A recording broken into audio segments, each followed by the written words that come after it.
Ismaya TV menyiarkan tentang esensi Maulid bersama Ustadz Adi Hidayat, Wakil Ketua Majelis Tabligh, Pimpinan Pusat Muhammadiyah. Mengenai peringatan Maulid Nabi Muhammad SAW, apa hukumnya? Dan bagaimana kalau umat Islam memperingatinya? Terima kasih atas pencerahannya. Waalaikumsalam warahmatullahi wabarakatuh. Baik, saya ingin kita paham dulu akar persoalannya. Quran, surah ke-61, ayat yang ke-6. Quran, surah kedua Al-Baqarah, ayat 129, surah Yunus 10, ayat 57-58. Ditutup dengan At-Taubah di dua ayat terakhir. Sekarang saya ingin coba kita membiasakan dulu untuk menilai sesuatu dengan penilaian secara ilmiah yang bersumber pada dalil-dalil yang ada, tidak sekedar menganalogikan dan main tebak-tebakan. Itu nggak baik dalam menyimpulkan hukum. Ya, Bismillah. Sekarang secara akademis, secara ilmiah, membahas sesuatu oleh para ulama diposisikan dulu, dispesialisasikan dulu dalam bentuk ta'rif namanya, definisi. Jadi kalau Anda ingin membahas sesuatu, kita harus sepakat dengan definisinya dulu. Ya, disebut dengan ta'rif. Ta'rif ini harus punya sifat jami' mani'. Jami' menghimpun semua unsur yang akan didefinisikan.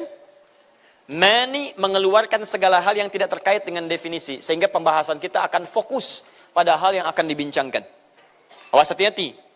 Kita ingin berbicara tentang sesuatu, tapi kita tidak sepakat dengan definisinya. Bagaimana bisa menyimpulkan hukumnya? Dan kelemahan orang-orang sekarang, ketika berbicara hukum, dia tidak tahu apa yang dibincangkan. Sekarang misal, kita akan bertanya tentang maulid. Apa hukumnya maulid? Nah sekarang maulid, apa itu maulid? Sekarang begini, maulid atau maulud. Baik, lihat, kalau disebutkan maulid, itu waktu kelahiran. Waktu kelahiran. Itu waktu kelahirannya. Jadi kalau disebutkan maulid, itu waktu kelahirannya. Kalau disebutkan maulud, itu artinya bayi yang lahirnya. Bayinya yang dilahirkan.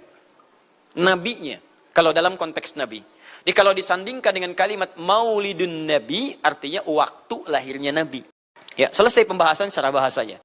Apa hukumnya hari kelahiran? Hari kelahiran nggak ada hukumnya. Yang melekat hukum itu bagaimana menyikapi hari kelahiran itu. Itu poinnya. Paham ya? Ketika ada perbuatan melekat kepadanya, maka di situ ada hukum. Jadi kalau Anda menolak maulid, menolak maulud dengan pengertian seperti ini, maka Anda keluar dari Islam. Kalau dalam hukum seperti ini. Saya menentang maulid Nabi, berarti Anda menentang kelahiran Nabi SAW. Saya menentang maulud Nabi, berarti Anda berhadapan dengan Nabi, Anda musuh Nabi. Jadi kalau Anda dimaksudkan dengan kata maulud dan maulid, Anda tidak bisa menentangnya, bisanya menerima. Saya menerima. Menerima. Kenapa? Karena dalam pengertian bahasa, maulid itu artinya waktu kelahiran. Maulud artinya nabinya.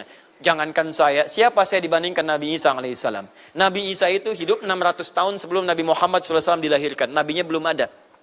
Nabi Isa sudah ada. Tiba-tiba umatnya menduga Nabi terakhir itu Nabi Isa. Karena Nabi Isa punya sifat yang mirip di ramalan kitab yang mengatakan Nabi terakhir itu punya sifat baik dengan masyarakat lingkungan sosialnya. Dan Nabi Isa itu lembut luar biasa. Jangankan pada manusia, pada hewan pun itu lembutnya luar biasa. Makanya Nabi Isa mengatakan wa mubasysyara bi rasulin ya'ti min ba'di ismuhu Ahmad. Saya kasih kabar gembira. Rasul terakhir bukan saya, tapi seseorang yang nilai ibadahnya lebih daripada saya. Jaminan surganya sudah ada. Bahkan turun surah kepadanya. Inna a'tainakal kautsar. Dirinya dijaga dari kesalahan, maksum. Sifatnya luar biasa baik. Tapi itu tidak menghentikan dia untuk mendekat kepada Allah dengan sifat yang luar biasa. Hanya Nabi Isa mengatakan Ahmad bukan Muhammad. Dan ini bukan isyarat Nabi baru. Karena nama yang melekat pada Nabi terakhir semuanya sifat. Bukan nama zat. Ini bukan melegalkan ada seorang bernama Nabi baru datang kemudian namanya Ahmad. Bukan. Kata Nabi, saya Nabi terakhir. La Nabi ya ba'di, nggak ada Nabi setelah saya. Jadi nggak ada istilah Ahmadi. Pengikut Ahmad nggak ada. Ya, dalam arti pengikut Nabi Muhammad SAW. Yang jadi clue persoalan kita terkait dengan pertanyaan ini, Anda bisa bayangkan. Nabi Isa 600 tahun sebelum lahirnya Nabi Muhammad SAW. Perhatikan. Ikutan bahagia dengan kelahiran Nabi. Sampai kebahagiaannya diungkapkan pada umatnya. Bayangkan, Nabi, Rasul, mukjizatnya hebat. Sekali usap, penyakit sembuh. Menghidupkan orang mati, keduanya dengan izin Allah subhanahu wa ta'ala. Bahagia dengan kelahiran Rasul sallallahu alaihi wasallam. kemuliaan Nabi Muhammad sallallahu alaihi wasallam menjadikan seorang Nabi Isa belum lahir nabinya sudah merasakan gembira dan memberikan kebahagiaan pada umatnya. Kalau bukan Nabi Muhammad, mustahil. Ada kemuliaan tersendiri bagi Nabi Muhammad sallallahu alaihi wasallam. Setiap rasul menantikannya. Nabi Isa menantikan, masa antum tidak menantikan itu? Jadi kalau ada orang menolak maulid dalam arti waktu kelahirannya, maka dia telah ingkar pada Nabi Muhammad sallallahu alaihi wasallam. Nabi Ibrahim, Nabi Ismail alaihi wassalam, keduanya meninggikan bangunan Ka'bah. Setelah selesai bangunan Ka'bah ditinggikan, keduanya berdoa di samping Ka'bah. Apa doanya? Doa maulud. Lahirnya, bayinya. Nabi terakhir yang lahir di samping Ka'bah yang ditinggikan oleh keduanya. Ya. Wa idz yarfa'u Ibrahimul qawa'ida minal baiti wa Ismail, ayat 127-nya. Setelah selesai meninggikan bangunan pondasi Ka'bah ini, keduanya berdoa di samping Ka'bah. Di antara doanya ayat 129-nya. Rabbana wab'ats fihim rasulan minhum yatlu 'alaihim ayatika wa yu'allimuhumul kitab wal hikmah wa yuzakkihim innaka antal azizul hakim. Ya Allah, mohon utus seorang rasul dari kalangan mereka di tempat ini yang lahir di sekitaran ini. Jadi ada rasul yang lahir di dekat sekitaran Ka'bah. Hasil penelitian tidak ada rasul satupun yang lahir di dekat Ka'bah kecuali Nabi Muhammad sallallahu alaihi wasallam. Artinya doa dua nabi tadi dikabulkan oleh Allah Subhanahu wa taala, Nabi Ibrahim, Nabi Ismail. Dan tahukah Anda, keduanya berdoa jauh sebelum kedatangan Nabi Isa. Saya pernah katakan 30 generasi sampai Nabi Ibrahim, tadi Nabi Muhammad SAW. Nabi Ismail alaihi wassalam, ya sampai kemudian ke Nabi Muhammad SAW. Anda bisa bayangkan nggak? Dua orang Nabi, dua orang Rasul. Gelar yang pertama Ibrahim alaihissalam Khalilullah, yang paling dekat dengan Allah. Jaminan surganya ada. Nabi Ismail disebut dengan gulamun halim oleh Al-Quran. Yang paling perasa, yang paling dekat dengan Allah Subhanahu wa ta'ala. Dua orang Nabi paling dekat dengan Allah, disayang Allah, dijamin masuk surga. Inspirasi kisahnya sampai kita ke sekarang, mendoakan kepada Allah tentang maulud Nabi. Sehingga lahirnya Nabi Muhammad SAW 30 generasi setelahnya. Ada disebutkan maulid dan maulud, itu artinya maulid waktu kelahiran, maulud bayi yang dilahirkan. Sekarang, bagaimana menyikapi maulid dan maulud itu? Saya tahu nabinya dilahirkan, nabinya sudah ada. Jelas ya? Maka kemudian saya pun tahu waktu kelahirannya. Bagaimana kemudian menyikapi itu semua? Maka Masya Allah, Quran surah ke-11 tadi, 10 tadi, Yunus, ayat 57 sampai 58. Kalau sampai kemudian ke 58-nya, faliyafrahu. Gembira antum. Gembira, bahagia, silahkan. Ya, maksud tidak gembira, Nabi Isa gembira, kita tidak gembira. Ya, Nabi Ibrahim gembira, kita tidak gembira. Nabi yang tidak melihatnya gembira. Masa kita yang mendapatkan bagian Nabi tidak gembira? Jelas ya? Nabi yang mengharapkan hadir saat kedatangannya gembira. Kita yang mendapatkan kedatangan beliau walaupun tak mampu melihatnya dan kita menjadi umatnya, masa tidak gembira? Umat dulu bukan bagian umat Nabi Muhammad karena Nabi Muhammad tidak hadir di zamannya. Gembira dengan berita kedatangan Nabi Muhammad padahal nabinya belum datang. Masa kita yang jadi umatnya, yang nabinya telah kemudian kita dapati, walaupun tidak melihatnya, masa kita tidak ikutan gembira? Maka pertama kita mesti gembira. Maka yang kedua, bagaimana mengekspresikan kegembiraan itu? Maka contoh-contoh dari Nabi SAW, bagaimana mengekspresikan kegembiraan dengan Nabi SAW itu, pertama Nabi sendiri menyikapi hari kelahirannya dengan berpuasa. Di hari Senin. Jelas ya? Ini bagi Nabi sendiri pribadinya. Nanti jadi hukum untuk kita. Maaf, saya akan tafsirkan lebih luas karena ini jadi hukum-hukum turunan. Ketika Nabi puasa di hari Senin ditanya, ya Rasulullah kenapa engkau puasa? Kata Nabi, dzaka yauma wulidtu. Bima makna? Ini adalah hari aku dilahirkan. Hari aku dilahirkan. Bagaimana para sahabat menyikapi kelahiran Nabi SAW, kedatangan Nabi SAW, dan menyikapi keberadaan Nabi SAW.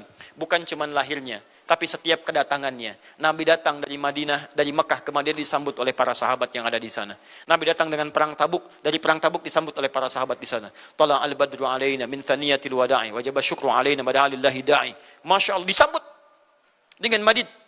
Bukti kesenangan mereka kepada Nabi SAW. Ada yang memuji Nabi SAW seperti Hasan bin Thabit. Buat puisi-puisi memuji Nabi. Seperti Zuhair bin Abi Salma. Tadinya musuh Nabi, begitu masuk Islam memuji Nabi SAW. Ada yang lagi kemudian menghormati Nabi dengan kedatangannya. Dengan mengikuti Nabi kemanapun.